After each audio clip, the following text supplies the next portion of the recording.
Bonjour, la philosophie est à l'enfant ce que la névrose est à l'adulte, un penchant naturel. Ce mois-ci, la vérité nous est délivrée par... Lou Smolders. Louis Morga. Arthur Ferrand. Maura Dehaye. Sarah Seinturk. Hugo Berger. Et depuis l'Institut de la Providence de Champion, nous allons nous pencher sur le sujet de société du moment, la pandémie du coronavirus. Allons-nous vraiment changer de vie? Sommes-nous devenus plus solidaires? Faut-il y penser ou plutôt chercher à faire comme si de rien n'était? Oula, il y a du pour et du contre.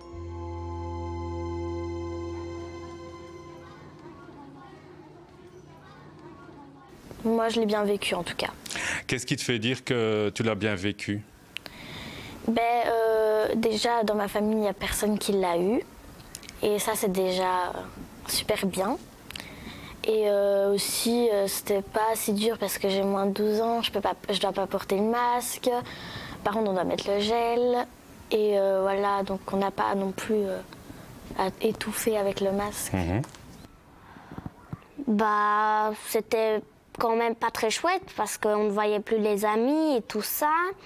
Puis c'était dur quand même parce que quand on devait aller chercher de la nourriture, c'était souvent ma maman qui y allait ou quoi, mais des fois on devait l'accompagner et donc on devait tout le temps penser à mettre le masque et si on oubliait, on devait retourner à la maison et tout ça. Il fallait tout le temps mettre du gel.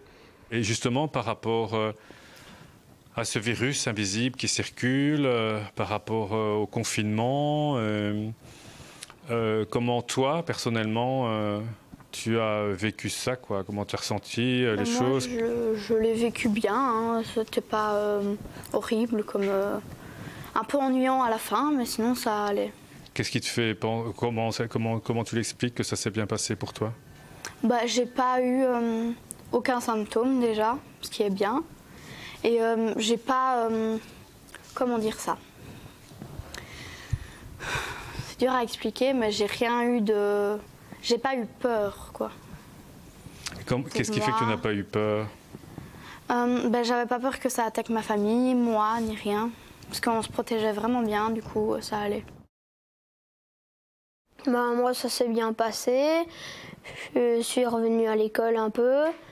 Puis voilà, j'ai passé le temps comme je pouvais.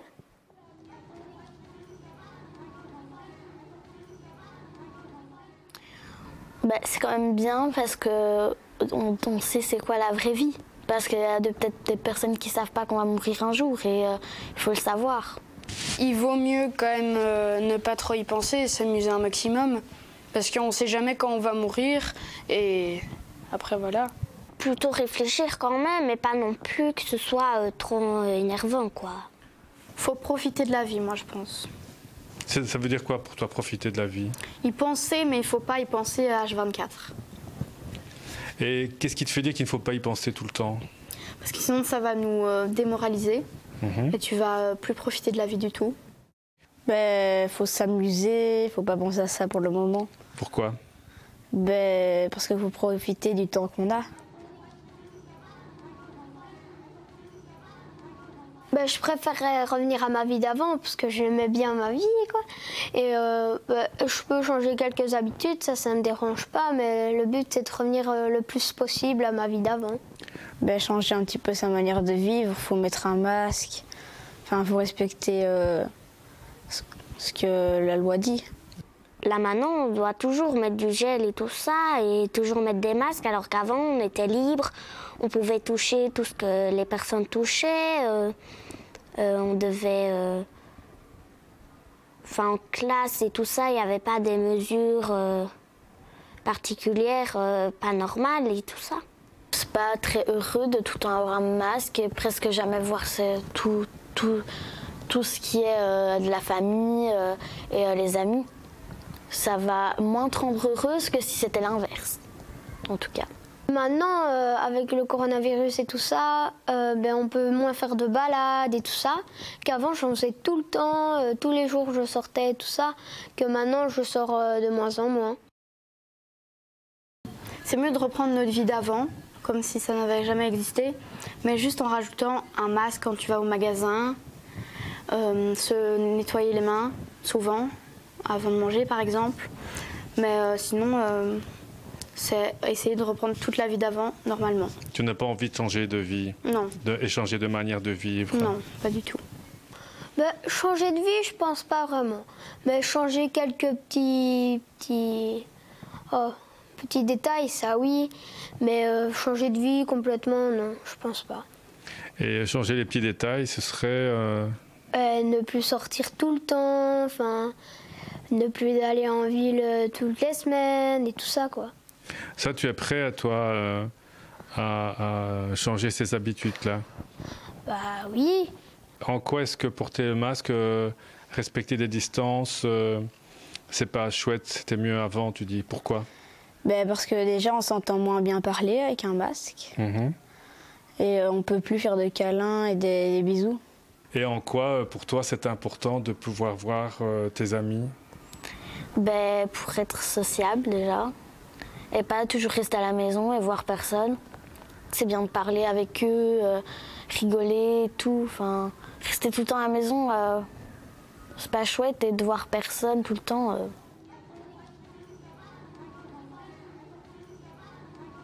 Bah, c'est pas cool.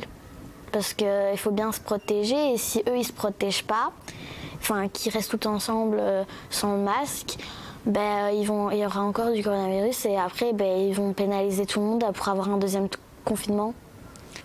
Bah, je trouve ça un peu quand même un peu bizarre, parce que les gens souvent ils aiment bien être protégés pour ne pas avoir le virus pour l'instant et tout ça.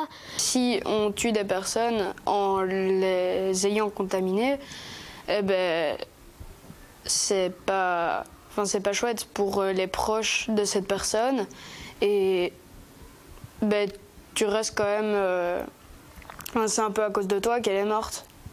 Est-ce que tu peux comprendre que des personnes ne se sentent plus libres comme elles l'étaient avant? Oui, ça oui, mais quand même, porter un masque peut-être quand il fait chaud et tout ça, c'est désagréable, mais c'est pour aider les gens en même temps, ne pas nous-mêmes avoir le corona et tout ça. Donc je trouve les gens qui ne le mettent pas, je trouve ça un peu bizarre.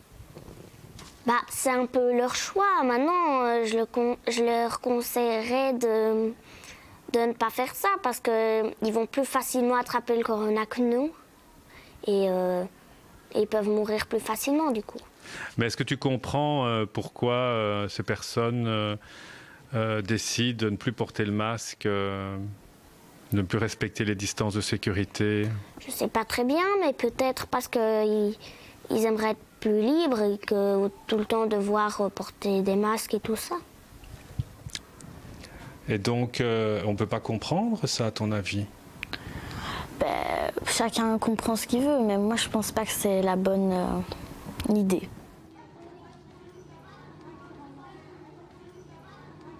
Oui. Explique. Bah, il y a des gens, par exemple, ils ne voyaient presque pas leurs grands-parents. Et là, ben, avant, ils ne leur téléphonaient pas du tout. Et là, avec le corona, vu qu'ils sont un peu plus de 60 ans souvent, et ben, ils prennent plus conscience de leur dire comment tu vas, tout se passe bien et tout ça, parce qu'ils ont peur que leurs grands-parents l'aient. Donc, ils font plus attention à ça. À ton avis, pourquoi est-ce qu'on est devenu plus solidaire, plus... Parce qu'on a vu comment être seul était très difficile pour nous. Surtout pendant le confinement, pour les enfants, c'était épuisant et tout. Ben, ça dépend des personnes, mais je pense que oui. Hein. Tout le monde est devenu plus solidaire et tout. Tu saurais donner un exemple? Ben, maintenant, tout le monde va aller chez leurs proches que peut-être ils ont vus quelques fois, pour voir s'ils vont bien, surtout les grands-parents, les arrière-grands-parents, pour voir, au moins encore un peu rester avec eux. Et c'est peut-être pas ce qu'ils pensaient avant. Moi, j'ai toujours autant envie d'aller voir mes amis, etc. Et j'ai quand même téléphoné plus à mes grands-parents et mes proches pendant la crise du Covid. Comment ça se fait? Pourquoi?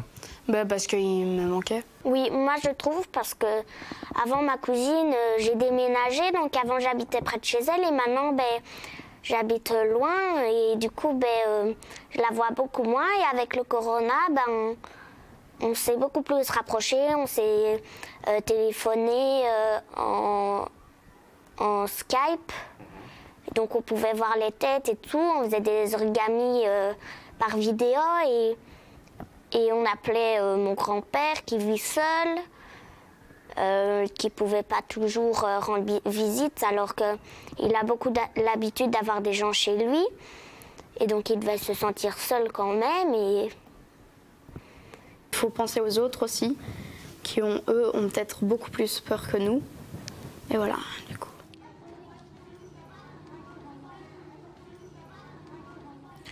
Un peu des deux, mais plus positif. Explique.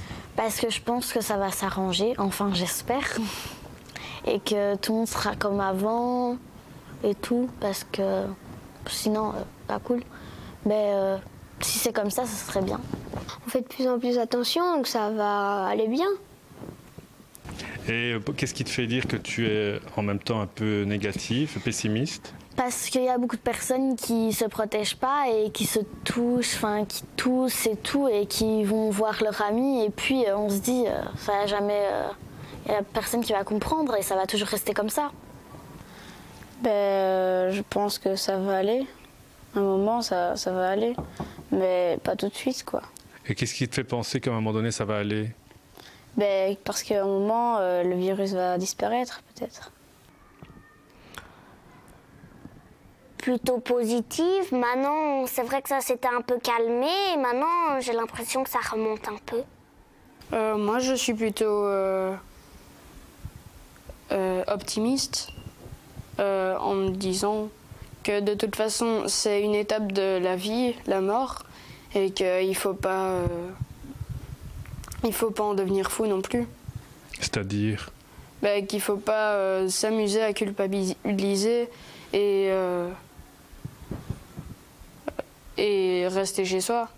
Je suis pas négative, mais j'espère vraiment que ça va passer assez vite. Pour notre futur, surtout. Et voilà. Voilà, c'est fini. Comme dit le proverbe malgache, dans la maladie ou dans le deuil, gardez une force d'âme pour régler tout avec honneur. À bientôt.